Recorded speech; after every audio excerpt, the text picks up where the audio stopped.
Hey everyone, welcome to Ben's Experience. In this video, I will show you how to remove a payment method in Hostinger Website Builder. I'm now in my storage management area, and to remove a payment method in Hostinger Website Builder, just go to Store Settings, click on Payments.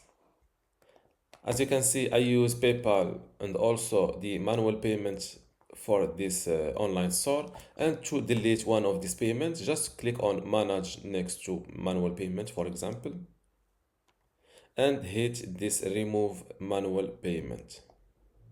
Click on Remove again.